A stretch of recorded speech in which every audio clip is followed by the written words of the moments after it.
وعلى آلك وأصحابك يا سيدي يا حبيب الله الصلاة والسلام عليك يا سيدي يا نبي الله وعلى آلك وأصحابك يا سيدي يا نور الله الله رب محمد صلى الله عليه وسلم نحن عباد محمد صلی اللہ تعالی علیہ وآلہ وسلم۔ یہ یاد رکھیں کہ ادب اور تعظیم کے بغیر کچھ نہیں۔ ادب وہ عمل جو ادب کے ساتھ ہوتا ہے اس پہ اتنا اجر ملتا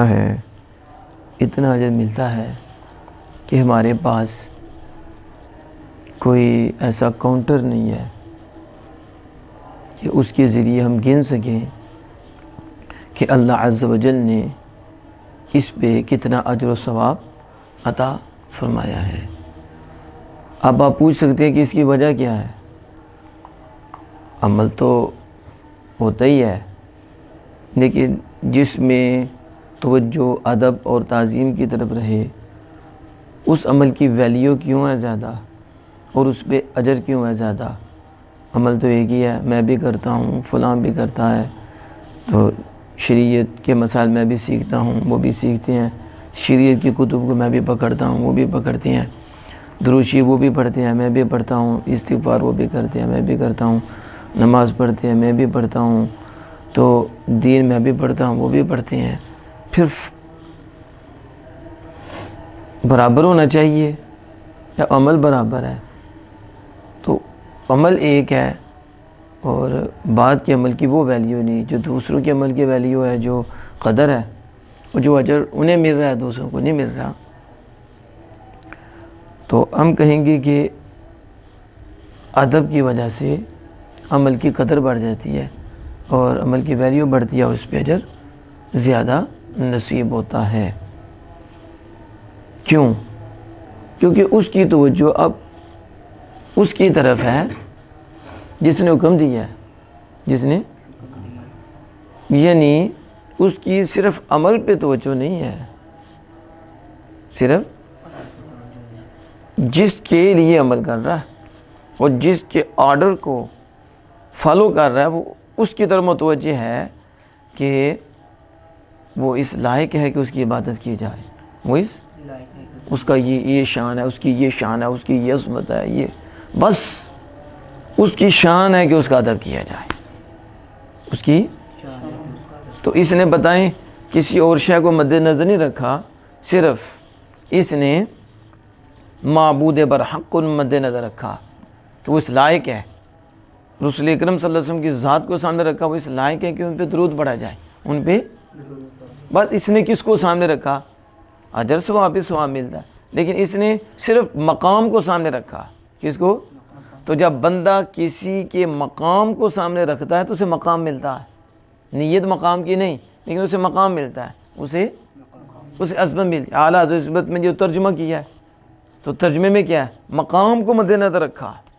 اس کو یہ نبوت کا مقام ہے، یہ الوہیت کا مقام ہے۔ تو یہاں اب ترجمہ کیا کرنا ہے؟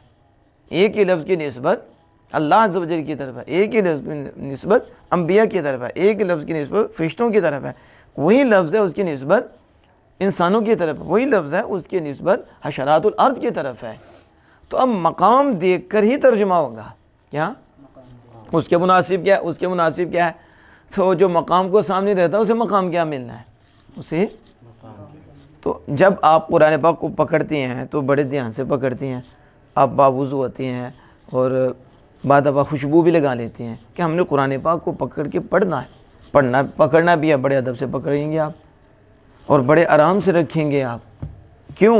آپ قرآن پاک کو اس لیے یہ مقام دے رہے ہیں کہ یہ اللہ کی کلام ہے۔ اب آپ اللہ کو دیکھ رہے ہیں، کس کو؟ اللہ کا مقام سامنے ہے، اس وجہ سے قرآن پاک کی قدر کر رہی ہیں، عزت کر رہی ہیں۔ اسی طرح آپ جب دین پڑھنے لگتے ہیں تو کہتے ہیں دین الہی ہے، دین۔ تو آپ کو جہاں لکھا ہے اس کا بھی آپ ادب کرتے ہو، اس کاپی اس کتاب کا بھی ادب کرتے ہو، آرام سے رکھتے ہو، کیونکہ اس میں اللہ کی شریعت کے احکام لکھے ہوئے ہیں، اللہ کی اور اللہ کی طرف سے جو احکام ہے وہ لکھے ہوئے ہیں اس میں۔ اب یہ نسبت اللہ کی طرف ہو گئی ہے تو اللہ کے احکام ہے، اللہ کے حکم ہے، ادب ہے۔ کیا ہو رہا ہے؟ دین کا مسئلہ ہے، دین کس کا ہے؟ دین الہی ہے، تو اب وہ مقام اللہ کا، تو جب اس نے اس کی طرف توجہ کر لی تو پھر وہ مقام پا گیا۔ وہ یہ ہیں ائمہ شمس الحلوانی، شمس الائمہ الحلوانی، بڑا مقام پایا آپ نے فقہاء کرام کے اندر، آپ کا بڑا مقام ہے شمس الائمہ حلوانی رضی اللہ تعالی عنہ کے متعلق۔ یہ علامہ عبدالرزاق بطرالوی صاحب شیخ الحدیث، جنہوں نے نور الاضاء کی شرح عربی میں لکھی، تو وہ نور الاضاء کا حاشیہ عربی میں ہے، اور انہوں نے قدوری شریف کا بھی بہت خوبصورت کام کیا۔ تو جو نور الاضاء ہے نا، ادھر جو آتے ہیں مکروہات ایک نماز، تو اس طرح پھر آ گیا تھا کہ وضو مکروہ ہو جاتا ہے، وضو کے مکروہات، تو وضو مکروہ ہو جاتا ہے، تو یعنی یہ چیز کریں یہ چیز کریں اس میں۔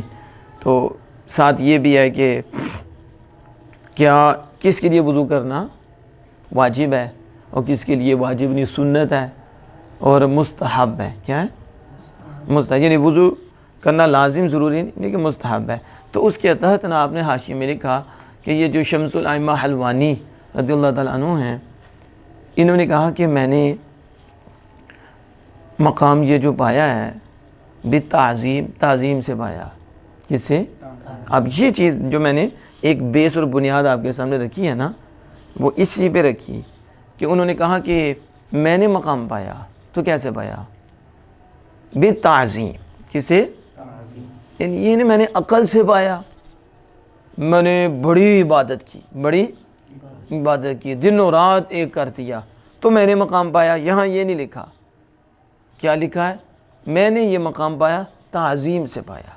کس سے پایا؟ ادب سے پایا، احترام سے پایا۔ تو کتنا ادب کیا۔ مسئلہ تو اس کے تحت تھا نا کہ آپ تفسیر کو بغیر وضو ہاتھ لگا سکتے ہیں، حدیث پاک کی کتاب کو بھی بغیر وضو کے ہاتھ لگا سکتی ہیں۔ صرف قرآن ہے نا کہ قرآن پاک کو بغیر وضو کے نہیں چھو سکتے، اس طرح ہی ہے نا، تو آپ نہیں چھو سکتے۔ قرآن پاک کی یہ جو جلد ہے اس کو بھی نہیں چھو سکتے، غلاف تو الگ ہے نا، وہ تو الگ ہوتا ہے، یہ ساتھ ملی ہوئی ہے، اس کو بھی نہیں چھو سکتے قرآن پاک کی۔ تو وہ کہتے ہیں کہ تفسیر تو تفسیر ہے، کتب احادیث تو احادیث ہیں۔ جس کاغذ پہ میں نے شریعت کا مسئلہ لکھنا چاہا، جس کاغذ پہ شریعت کا، ابھی لکھا نہیں، ابھی تفسیر کی کتاب نہیں، ابھی حدیث کی کتاب نہیں، فقہ کی کتاب نہیں، صرف مسئلہ لکھنے کا ارادہ کیا، اور وہ شرعی مسئلہ، شرعی لکھنے کا ارادہ کیا، تو اس کورے کاغذ کو، اس صاف کاغذ کو جس کی طرف شریعت کے مسئلہ لکھنے کی نسبت ہو گئی، میں نے اسے بھی بے وضو نہیں پکڑا، میں نے بے وضو نہیں پکڑا، بلکہ میں نے پہلے وضو کیا، کیونکہ اب اس کاغذ تو کورا ہے لیکن نسبت کس کی ہو گئی؟ شریعت کی۔ اب یہ ہے شریعت کا ادب، اور حقیقت میں رب کا ادب ہے نا۔ تو اب یہ مقام کو دیکھ رہے ہیں اس کو کہ یہ اللہ کی شریعت ہے، لکھی ہوئی بھی نہیں، ابھی نسبت ہوئی، تو کہا میں نے وضو کر کے اس کاغذ کو پکڑا، اسی ادب اور تعظیم کی وجہ سے میں مقام پا گیا، اسی۔ اب یہ سکالر جیسی یہ جو کیڑے مکوڑے آ گئے ہیں، انہیں پوچھو کس حدیث میں لکھا ہے؟ امام بخاری پہلے غسل کرتے، پھر کیا کرتے؟ 2 رکعتیں پڑھتے، پھر حدیث لکھتے، کس حدیث پاک میں لکھا ہے؟ یہ ادب اور احترام اللہ کی عطا سے حاصل ہوتا ہے۔ تو بتاؤ کتاب کا کتنا ادب ہوگا، صرف کورے کاغذ کا ادب کر رہے ہیں۔ تو بتانے کا مقصد یہ تھا جس نے بھی جو پایا ہے، جس نے بھی جو مقام پایا اور بلند و بالا پایا اور دوسرے سے بہت زیادہ پایا، آپ تحقیق کر کے دیکھ لیں، اس نے یہ جو مقام و مرتبہ پایا ہے، اس نے اللہ عز و جل اور اس کے محبوب کریم صلی اللہ علیہ وسلم کو مد نظر رکھتے ہوئے اور ان کے مقام اور مراتب جو ہیں ان کو سامنے رکھتے ہوئے وہ عمل کیے ہیں۔ اللہ پاک نے ان کو وہ بلندیاں، وہ عروج عطا فرمایا۔ آج بھی زمانہ ان کا نام لیتے جیتا ہے، اس لیے کوشش کریں کتب حدیث پکڑیں، کتب تفاسیر پکڑیں، جس سے دین کا مسئلہ لکھا ہو۔ یہ دیکھیں، یہ بندے کی کتاب نہیں ہے، خدا کی کتاب ہے، پھر یہ مسئلہ شرعی ہے، یہ ہمارا نہیں ہے، یہ اللہ کا حکم ہے، اللہ کے محبوب کا حکم ہے، اللہ اس کے رسول نے ہمیں اس کے کرنے کا فرمایا ہے۔ یعنی مطلب کیا ہے؟ نسبت اللہ اس کے رسول کی طرف ہے، شریعت ہے، بس اس کا ادب ہے۔ پھر آپ دیکھنا کتنی جلدی اللہ پاک آپ کو نوازے گا اور بہت علم آ جائے گا اور نور آ جائے گا۔ اللہ جل وعلا ادب کی دولت نصیب فرمائے۔